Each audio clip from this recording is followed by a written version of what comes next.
이 세상은 총성 없는 전쟁터와 같다라고들 이야기합니다. 정말 그렇습니까? 총과 칼을 들지 않았을 뿐 무한 경쟁 시대, 그렇죠? 자본이 지배하는 시대, 승자 독식 시대, 이런 전쟁터와 같은 이런 시대를 우리가 살아가고 있습니다. 이 그리스도인들은 그 사이에서 어떻게 살아남아야 될까요? 아무리 우리가 생각을 해봐도 말씀대로 살아서는 여기서 이길 방법이 없어 보입니다. 원수를 사랑하라고 하죠. 안 그렇습니까? 오리를 가자면 십리를 가라고 하죠. 이게 다 말이 안 되는 성경의 가르침대로 이 시대를 살아가서는 우리가 망할 것만 같고 질 것만 같고 실패할 것만 같아 보입니다. 그런데 그래서 이순신 장군이 말을 참 잘한 것 같아요. 이 명언을. 이순신 장군의 이 명언도 생각해 보십시오. 죽고자 하면 살 것이요 살고자 하면 죽을 것이다. 이게 지금 들으니까 아 그렇구나 하지 그 당시에 들었다고 한다면 이게 말이 되는 얘기입니까? 안 되는 거예요. 눈앞에는 수많은 일본 병사들이 있고 어떻게 해서든 이기지 못할 것 같은 상황 가운데 있는데 저 전쟁터에 나가서 죽고자 하면 너희들이 살 것인데 살고자 도망가면 너희는 다 죽을 것이다. 이 말이 그들이 이해가 됐겠습니까? 절대 이해가 되지 않는 것이죠. 우리는 겉과 속이 다른 삶을 살아가고 있어요. 겉사람은 참 멀쩡하게 살아가는 것 같지만 속은 늘 아파하면서 살아가고 있습니다.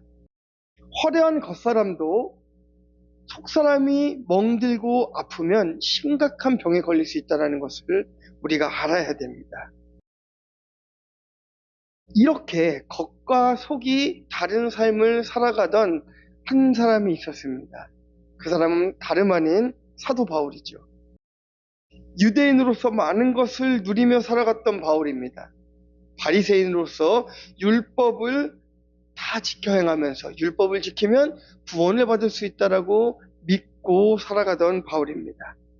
그래서 믿음보다는 율법을 더 중요시 여겼습니다. 하나님의 뜻과 계획과 그 작정보다는 자신의 의로움과 율법적 행위를 더 우선 삼아 살았던 바울입니다. 그랬던 바울이 예수 그리스도를 만나고 나서 그 삶이 달라졌던 것이에요. 어떻게든 이기는 삶을 살아야 되고 어떻게든 승리하는 삶을 살아야 했던 바울이 어떻게든 율법을 지키며 살아가야 됐던 바울이 이제는 어떻게 하든 십자가에 죽기를 자처하고 있는 것입니다. 그런 바울로 변화되었습니다. 그래서 오늘 말씀을 통해서 죽고자 하면 살고 살고자 하면 죽을 것이라는 이순신 장군의 가르침이 아닌 사도 바울의 고백을 통해 진짜 예수로 죽는 인생이 어떤 인생인지 여러분들과 말씀을 나눠보고자 합니다. 첫 번째는 율법의 의는 죽고 예수님만 살아야 합니다. 우리 말씀 보도록 하겠습니다. 16절입니다. 시작. 사람이 의롭게 되는 것은 율법의 행위로 말미암이 아니요 오직 예수 그리스도를 믿음으로 말미암은 줄 알므로 우리도 그리스도 예수를 믿나니 이는 우리가 율법의 행위로서가 아니고 그리스도를 믿음으로써 의롭다함을 얻으려 함이라. 율법의 행위로서는 의롭다함을 얻을 육체가 없느니라. 아멘. 한 가지를 죽여 한 가지를 살릴 수 있다면, 살려야 한다면 우리는 내 의를 죽이고 예수 그리스도를 믿는 그 믿음을 살려야 될 것입니다. 우리는 율법으로 결코 구원을 얻을 수가 없습니다. 그래서 우리 로마서 3장에서는 사도 바울이 이렇게 고백하고 있어요. 율법으로는 죄를 깨닫음이라. 그러니까 사람은 스스로 하나님의 의로움에 이를 수 없다라는 것이 사도 바울의 고백이었습니다. 율법적 행위로서는 절대로 구원에 이를 수 없다라는 거예요. 그런 존재라는 것입니다. 바리새인들이 얼마나 철저했습니까? 10계명을 다 지킵니다. 10계명에서 파생된 율법 13가지의 율례를 다 행합니다. 그러면 구원을 얻을 수 있다라고 믿고 살았어요. 그런데 그게 믿음입니까? 그게 믿음으로 믿고 그것을 믿으면 구원받는다라고 생각하며 살았는데 사도 바울도 그랬다는 거예요. 이렇게 율법적 행위로 구원을 받을 수 있다라고 믿고 살았습니다. 그런데 사도 바울이, 그렇게 율법주의자였던 사도 바울이 예수 그리스도를 만나고 나서 그의 고백이 변하는 거예요. 오직 그리스도를 통해서만 구원받을 수 있다. 이렇게 변해버린 것입니다. 오늘 본문을 통해 말씀하시는 것이 무엇입니까? 배움을 통해 아는 것도 있지만 경험을 통해 아는 것도 있습니다. 여러분, 아기들이 태어나서 기는 법을 배웁니까? 걷는 법을 배웁니까? 안 배웁니다. 누가 가르쳐줬습니까? 네. 엄마 아빠가 걷는 법을 가르쳐줬어요? 할머니 할아버지가 알려줬을까요? 아기가 스스로 그것을 본능적으로 배워갑니다. 그것을 배워가요. 그래서 우리가 이렇게 말씀을 통해 알아가는 것이 있다 한다면 또한 경험을 통해 알아가는 것도 있습니다. 대표적인 것들이 뭐가 있을까요? 11조도 있을 수 있죠. 성경은 11조의 축복을 기록하고 있지만 또한 저주를 기록하고 있지는 않습니다. 하지만 우리가 경험을 통해 아는 것도 아니겠어요? 믿음의 선진들의 고백을 통하여서 이 10의 1의 축복이 분명히 있고 이 10의 1을 하지 않았을 때에 소위 말해서 우리가 이것들을 건너뛰었을 때에 돌아오는 어떤 징계라고 하면 조금 말이 어폐가 있기는 하지만 그에 따라오는 어떤 불편함과 하나님께서는 물질이 아니더라도 다른 것으로 10의 1을 취해 가신다는 것을 경험적으로 알고 있지 않습니까? 건강을 통해서 취해 가시든 다른 데 물질을 통해서 취해 가시든 아니면 어떤 사건을 통해서 취해 가시든 분명히 하나님께서는 하나님의 것을 가져가신다는 것을 말씀이 다 기록하고 있지 않지만 경험을 통해서 우리가 다 알고 있습니다. 사도 바울은 율법적 의가 아닌 믿음으로 구원에 이른다라는 것을 경험적으로 증명한 아주 귀한 인물 아니겠습니까? 율법주의자들은 날마다 사도 바울에게 시비를 거는 것이 있었습니다. 그러면 율법이 아니라면 도대체 무엇으로 구원을 얻는 것인데 그리스도를 믿는 믿음? 그것을 너희가 보여줄 수 있어? 지금 시대와 다르지 않잖아요. 믿음을 어떻게 보일 수 있어? 이렇게 얘기합니다. 그러니까 율법주의자들이 말하는 게 그거예요. 우리는 십계명을 지키고 613가지의 율례를 완벽하게 지켜. 그러니까 우리는 구원받은 사람들이야? 이렇게 고백하는 거예요. 그러나 그리스도인들을 향하여서 회심한 바울을 향하여서는 그게 아니라고 한다면 예수 그리스도를 믿는 그 믿음이 뭔데? 이걸 이야기하는 거예요. 이때 이것을 사도 바울은 자신이 가지고 있는 학문적인 지식으로 다 해결할 수도 있지만 바울은 그러질 않습니다. 오히려 자신이 경험한 그리스도를 그들에게 알려주는 거예요. 여러분, 바리새인들이 율법을 지키는 것이, 율례를 행하는 것이 나쁩니까? 그렇진 않습니다. 어쩌면 율법의 행위는 도덕법이든 의식법이든 나쁜 것은 아닙니다. 하나님께서 모세를 통해서 주신 거룩한 계명을 지키는 것이 나쁜 것은 아니에요. 유대인들의 생각이 틀렸다라고 말하는 것이 아닙니다. 하지만 율법에 의해 얼마나 많이 속으며 살아가는지를 우리가 깨달아야 된다는 것이에요.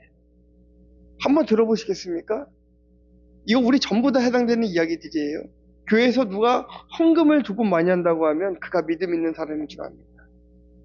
헌신을 조금 더 많이 하면 그가 믿음 있는 사람인 줄 압니다. 그래서 교회에서 일을 많이 하는 사람들을 소개할 때 꼭 이렇게 소개해요. 저 집사님은 교회에서 참 헌신을 많이 하는 믿음이 좋은 집사님이야 라고 소개합니다. 네, 헌신을 많이 하는 것과 믿음이 좋은 것은 관계가 없습니다. 그렇다고 당연히 믿음이 있는 사람의 삶이 헌신으로 이어지지요. 그러나 그 겉모습으로 인하여서 그가 믿음 있는 사람이라고 소개할 수 없다라는 거예요.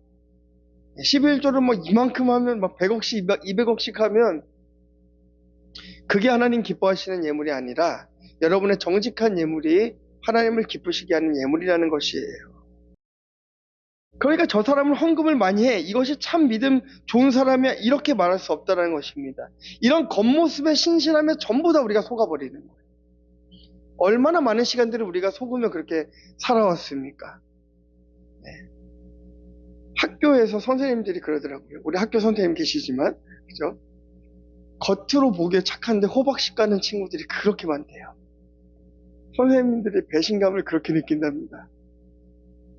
겉으로는 그렇게 착한 척했는데 뒤에 가서는 보니까 아닌 거예요. 자, 히브리서 11장은 이렇게 고백하고 있습니다. 함께 읽어보겠습니다. 시작. 믿음이 없이는 하나님께 나아가는 자는 반드시 그가 계시는 것과 또한 그가 자기를 찾는 자들에게 상 주시는 이심을 믿어야 할지니라.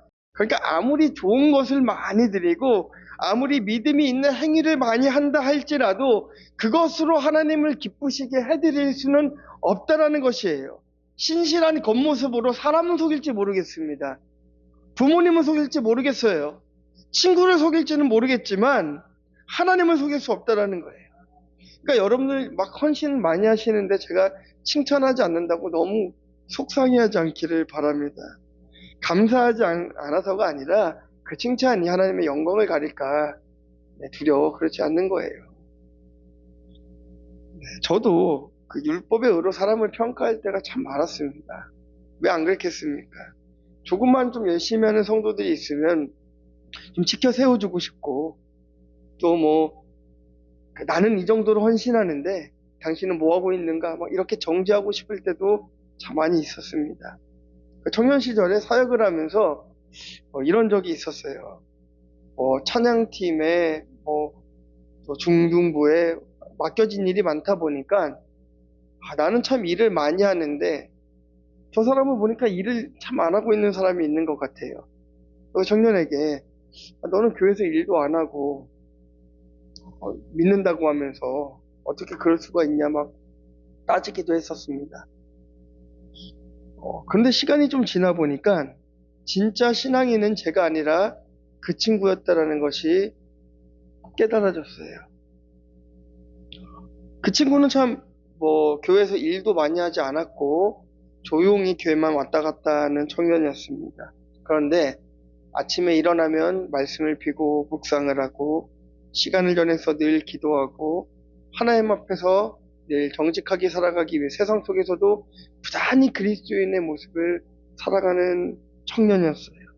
진짜 믿음이 있는 사람은 제가 아니라 그 청년이었다는 사실을 깨닫고 지난날 제가 했던 말에 대한 어떤 상처를 줬던 것에 대한 사과들을 하고 싶어 수소문해봤는데 찾지는 못했습니다.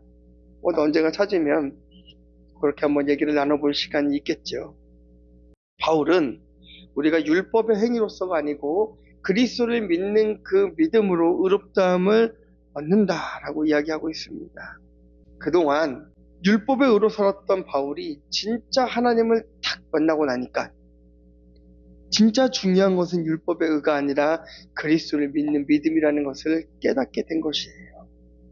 율법의 행위를 무시하라는 것이 아닙니다. 바울의 의도를 여러분 잘 알아야 돼요. 율법을 버려야 된다, 무시해야 된다, 중요하지 않다 이것이 아니라 그것으로 구원에 이르지 못한다는 것을 이야기하고 있는 것이에요. 율법의 행위로는 구원을 얻을 수 없다는 거예요. 행위적 증거로서 반대로 여러분 예수 그리스도를 진짜 믿는 사람들은 그 믿음에 반하는 행동이 나타날 수밖에 없습니다. 내가 예수를 믿는다라고 하면서 여전히 믿는 자로서의 행함이 나타나지 않는다라고 한다면 주님 앞에 회개해야지요. 우리 안에 율법의 의가 죽고 예수가 살아나는 주의 백성들이 되어야 될 줄 믿습니다. 행함으로 누군가를 정죄하며 살아가는 것이 아니라 믿음으로 품을 수 있는 인생이 되어야 되는 줄 믿습니다. 율법의 의로 구원을 얻으려고 애쓰는 것이 아니라 그리스도를 믿는 믿음으로 누군가를 평가하고 사람을 대하고 나 자신을 율법으로 올가매는 것이 아니라 믿음 안에 자유할 수 있는 여러분들 되시기를 주님의 이름으로 축원합니다. 적용 질문 드리겠습니다.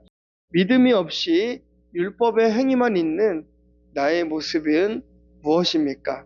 믿음으로 헌신하고 믿음으로 헌금하고 믿음으로 봉사하고 싶으십니까? 아니면 내 헌신과 내 헌금과 내 봉사를 여전히 칭찬받고 싶으십니까? 여러분 스스로 한번 고민해 보시기를 주님의 이름으로 축원합니다. 자, 두 번째는 내 안에 율법이 죽어야 됩니다. 자, 17절부터 19절까지의 말씀입니다. 시작.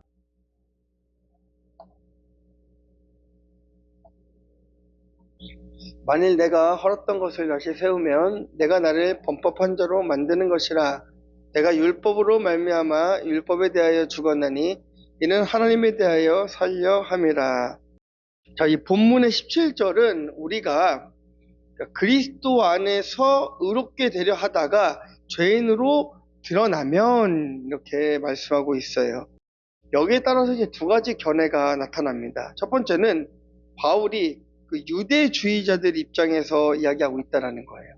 이렇게 말하자면 유대인들 스스로가 율법을 폐기하는 죄인이 되었다라고 이렇게 판단이 되면 얼마나 또 스스로 속상하겠습니까? 지금까지 내가 지켜왔던 것, 내가 믿어왔던 것, 나는 율법으로 구원에 이를 줄 알고 이렇게 행해왔는데 이게 아니라고? 이것으로 인하여서 실망할 수 있는 유대인들을 좀 위로하는 차원에서 사도 바울이 한 가지를 이야기했다라고 한다면, 또 한 가지는 바울이 이제 자신을 향하여서 이야기하고 있다라는 거예요. 바울이 그리스도 안에서 의롭다함을 받았지만 여전히 자신 속에 있는 어떤 죄된 속성을 보았다라는 것입니다. 이것을 고백하는 거예요. 그래서 로마서 7장 24절에 보면은 이렇게 고백하고 있지 않습니까? 오라 나는 공고한 사람이로다. 이 사람의 몸에서 누가 나를 건져내랴. 내가 예수를 믿었고 그리스도인으로 거듭났는데 여전히 내 속에 죄인된 모습들이 보여지더라는 것입니다. 이게 바로 율법의 의로 구원받는 자들과 구원받을 수 있다라고 주장하는 자들과 믿음으로 구원받을 수 있다는 자들이 다른 점인 거예요. 율법의 의로 구원받는 자들은 자신은 죄인이라는 것을 절대로 인정하지 않습니다. 나는 율법을 다 행했고 율례를 행했는데 내 안에 죄가 무엇이냐? 이렇게 고백하지 주님 앞에 내가 죄인입니다라는 고백을 절대로 하지 않습니다. 그런데 바울이 예수님을 만나고 보니까, 그리스도를 딱 만나고 보니까 오라 나는 공고한 자요. 나만큼 큰 죄인이 없는 거예요. 율법을 다 지켰는데 율례를 다 행했는데 그래도 나보다 더 큰 죄인이 없어 보이는 거예요. 이게 바울의 고백인 것입니다. 유대주의자들에게 이야기하는 거예요. 내가 예수를 만나고 보니까 내가 경험적으로 알게 된 것이 있었는데 그것은 내가 죄인이라는 사실을 깨닫게 되었다는 것입니다. 그 사람들이 의아하게 생각하지 않겠습니까? 이 바울이라는 사람이 어떤 사람인데? 왕의 가문 아닙니까? 가말리아 문화의 수제자 아닙니까? 대제사장으로서 얼마나 많은 일을 했던 사람 아닙니까? 그런데 그가 자신을 죄인이라고 고백하고 있지 않습니까? 바울이 유대주의자들의 관점에서 자신의 죄인됨을 시인해도 더 이상 두렵지 않은 것은 로마서 8장 1절 말씀입니다. 그리스도 안에 있는 자신을 정죄할 수 있는 것이 아무도 없다라는 거예요. 그래서 바울은 로마서를 통하여서 칭의라는 것을 그토록 강조하지 않습니까? 죄인된 우리가 예수 그리스도로 인하여서 이 죄의 문제가 해결되고 의롭다 칭함을 받은 것, 이것이 사도 바울의 주장이자 우리 신앙의 근간이 되는 말씀으로, 교리로 지금까지 사용되어지고 있는 것입니다. 그렇지만 이 유대주의자들의 생각은 좀 달랐어요. 로마서 3장 8절 말씀 한번 보실까요? 시작. 또는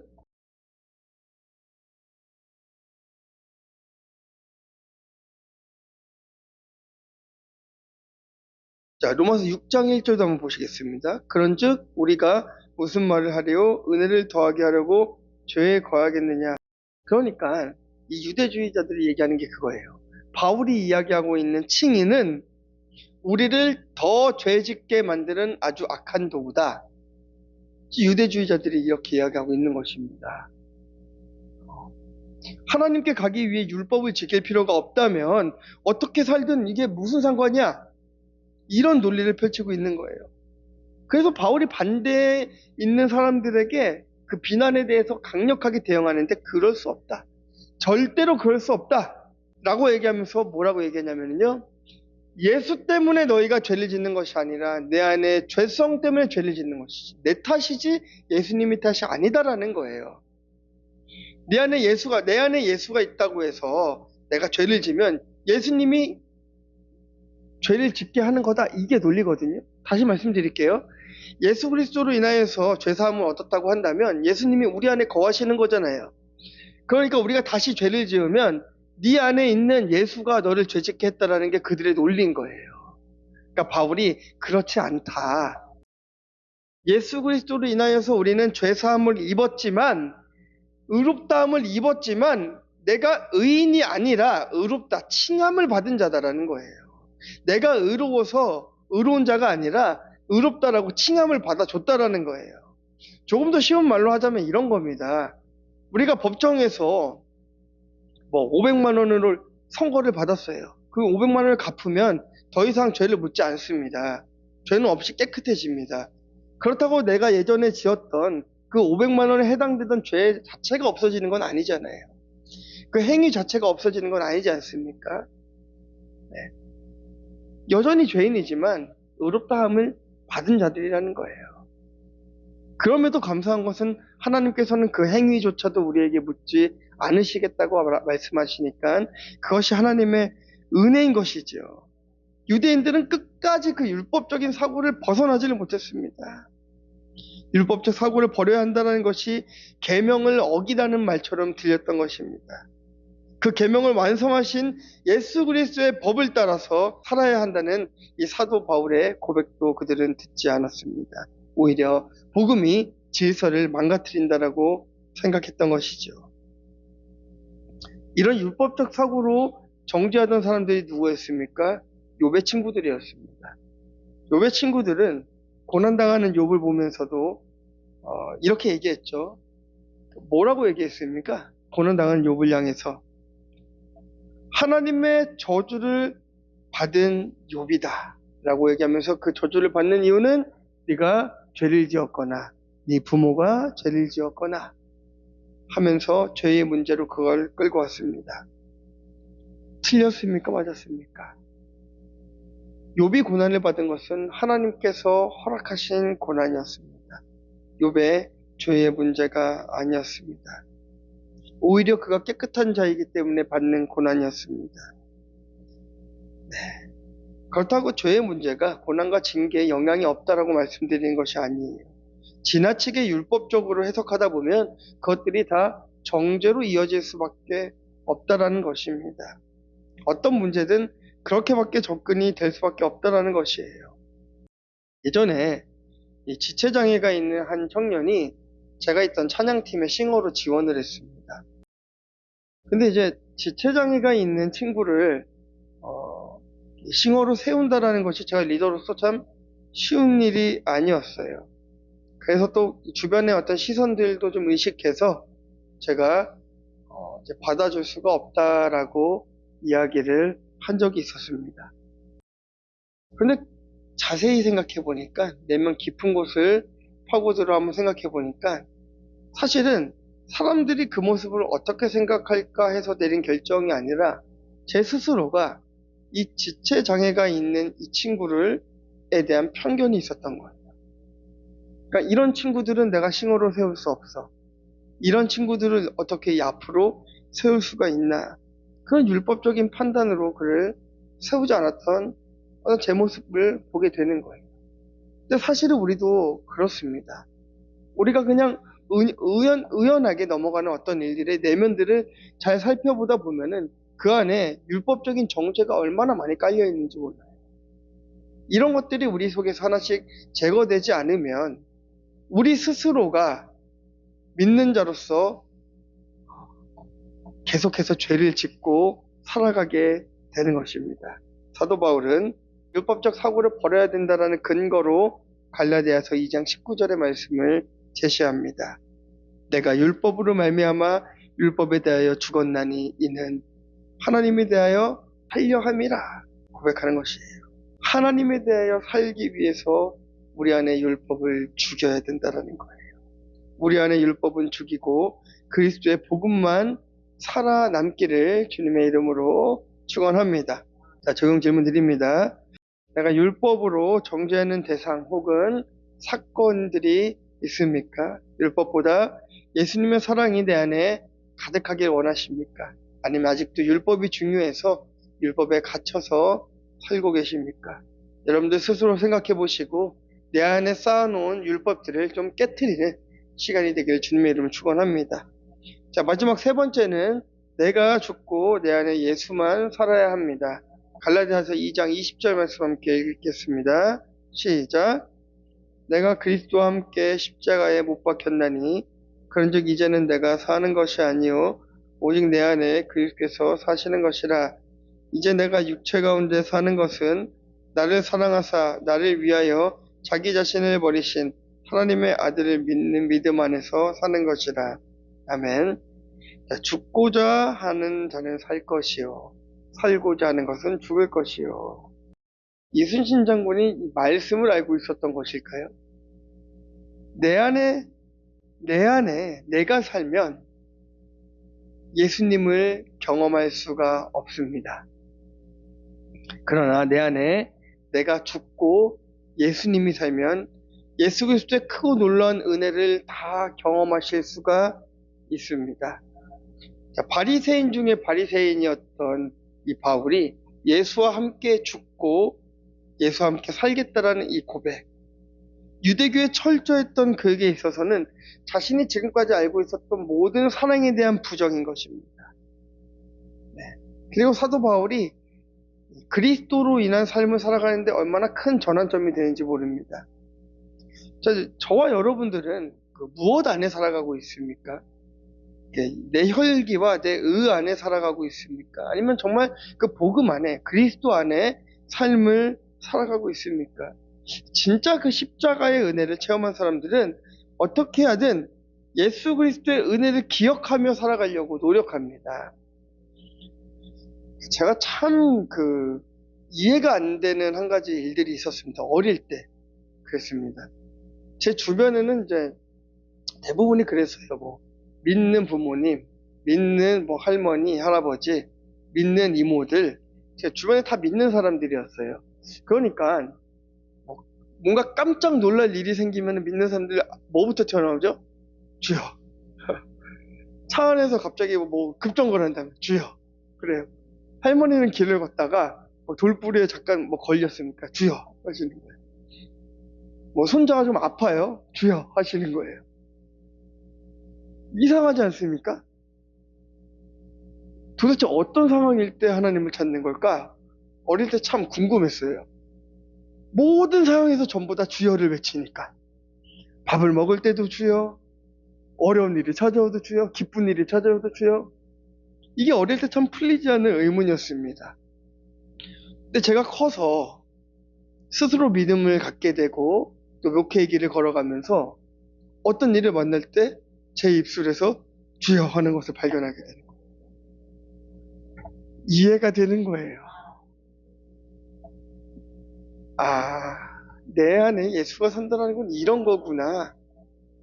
좋은 일을 만나도 주님을 찾는 것이고, 어려운 일을 만나도 주님을 찾는 것이고, 기쁜 일을 만나도 주님을 찾는 것이고, 실패해도 주님을 찾는 것이고, 성공해도 주님을 찾는 것이고, 이게 내 안에 예수가 살고 내가 죽는 것이구나. 이것이 깨달으시더라는 것입니다. 세상에서 성공해도 하나님의 은혜라고 고백합니다. 고난 중에 있어도 하나님의 은혜라고 고백합니다. 반면 내가 살아있는 사람들은 전부 다 내 노력 때문이라고 이야기합니다. 내가 얼마나 열심히 살아서 이루어낸 성공인데 이렇게 생각합니다. 고난당하면 자신의 책임이라 하지 않습니다. 저 사람 때문에 라고 하며 책임을 전가합니다. 바울은 십자가와 함께 자신이 죽었다라고 고백했어요. 이제부터는 예수로 사는 인생으로 변화되었다는 것입니다. 예수로 살고자 하면 내 자아는 죽게 될 것입니다. 그러나 내가 살고자 하면 내 안에 예수님이 살 수가 없다라는 것을 우리가 기억해야 됩니다. 중국에서 사역을 할 때 이런 일들이 있었어요. 저희 학생들하고도 오늘 나눴는데요. 수련회 중이었는데 총무가 기차 안에서 돈을 잃어버렸습니다. 회비를 다 잃어버린 거죠. 근데 제가 그 당시에 베이징에서 심양이라는 지역으로 수련회를 떠나고 있는 중이었는데 약 기차로 16시간 정도 되는 거리였습니다. 그러니까 이미 기차역에서 내렸고 돈이 없는 상태인 거예요. 어떻게 해야 됩니까? 이거 총무의 책임입니까? 누구의 책임입니까? 물론 잃어버린 총무의 책임이 크겠죠. 하지만 이 문제를 다 함께 이거를 해결해 나가야지 이게 해결되지 않겠습니까? 그러니까 그 당시에 뭐 한 100여 명 정도 되는 학생들이 선택한 건 무엇이었냐면 저희가 버스킹을 했습니다. 기타를 들고 길거리에서 국어를 좀 했습니다. 먹어야 될 거 아닙니까? 다행히 숙소는 먼저 예약이 돼 있으니까 잠잘 곳은 있어요. 돈이 다 없어지고 다시 돌아갈 곳이 없어지고 어떻게 할 방법이 없어지니까요. 먹을 것이 없는 게 불평이 아니라 잠잘 곳이 있는 게 감사가 되더라고요. 이 상황이 이해가 되십니까? 그리고 어떻게 해서든지 먹을 걸 구하기 위해서 기타를 들고 밖에 나가는 거예요. 그렇게 해서 빵 한 조각을 사게 되면 그게 얼마나 감사한지 몰라요. 그럼 한 개를 사면 몇 명이 나눠 먹습니까? 그 팀들이 한 개 가지고 나눠 먹으면서 기쁘고 즐거운 거예요. 지금도 만나면 저희는 그 얘기를 하곤 합니다. 한 사람의 책임을 그 사람을 정죄하고 너 때문이야 라고 하지 않고 모두의 책임으로 안고 우리가 그 책임을 통감하면서 같이 해결해 나가고자 하니까 그 어려움도 기쁨으로 변화되었다는 것입니다. 내 안에 예수가 산다는 것은 그런 것입니다. 내 생활이 달라지진 않아요. 내 삶이 갑자기 바뀌지는 않습니다. 반지하에 살던 인생이 갑자기 아파트 꼭대기에 사는 인생으로 변하지는 않아요. 그러나 예수로 사는 인생은 가난해도 풍족하고 자족할 수 있습니다. 어려워도 주님을 바라보며 살아갈 수 있는 인생으로 변화되는 것입니다. 그러나 내 의가 살아있고 내 의가 충만하게 살아간다면 그 좋은 집에 살아도 그 좋은 일들 권세를 다 누리며 살아가더라도 늘 불평과 불만을 안고 살아갈 수밖에 없는 거예요. 얼마나 불쌍한 인생입니까? 우리 사랑하는 성도 여러분, 우리 안에 율법의 자아를 죽이고 예수 그리스도로 그 안에 가득 채웁시다. 그러면 우리는 어떤 상황을 마주해도 기쁨의 삶을 살아갈 수 있게 될 것입니다. 네, 적용 질문 드리겠습니다. 내 안에 나의 의가 살아있습니까? 예수님이 살아계십니까? 십자가와 함께 나를 죽이기 원하십니까? 아직도 내 의가 살아서 세상 성공을 바라며 살아가시겠습니까? 결론입니다. 율법적 사고에서 우리는 벗어나야 합니다. 율법은 절대로 그리스도의 사랑을 이기지 못합니다. 내 안에 율법이 아닌 예수님의 사랑이 우리 안에 살아나야 할 줄 믿습니다. 자, 어떠세요? 늘 사람은 걱정을 하면서 살아갑니다. 걱정투성이에요. 점심을 먹으면서 저녁을 걱정하는 엄마들의 모습을 봅니다. 아직 해가 중천에 있는데 저녁을 걱정하고 계세요. 그렇죠? 저도 그렇지 않겠습니까? 말씀을 준비하면서 이 말씀들이 과연 들려질 수 있을까? 라는 걱정을 합니다. 근데 언제 확신을 갖냐면요, 이 말씀에 벗어나지 않았구나 라고 했을 때는 확신을 가지고 담대히 선포할 수 있게 되는 것입니다. 제가 오늘 여러분들 앞에 담대히 선포할 수 있는 것은 율법의 의로는 절대로 구원받을 수 없다는 것입니다. 그리고 제 안에, 우리들 안에 율법의 잣대로 바라보고 있는 시선이 너무나 많다라는 것입니다. 뿌리 깊어 있는 이 율법의 시선들을 이제는 다 제거해 버립시다. 그리고 그리스도의 사랑으로 내 옆에 있는 사람을 바라보고 내 뒤에 있는 사람을 바라보고 우리 주변을 바라볼 때에 하나님께서는 우리들한테 큰 은혜를 주실 줄 믿습니다. 자, 그런 의미에서 우리 한번 앞뒤 옆에 계신 분들과 한번 인사 나눠볼까요? 사랑합니다.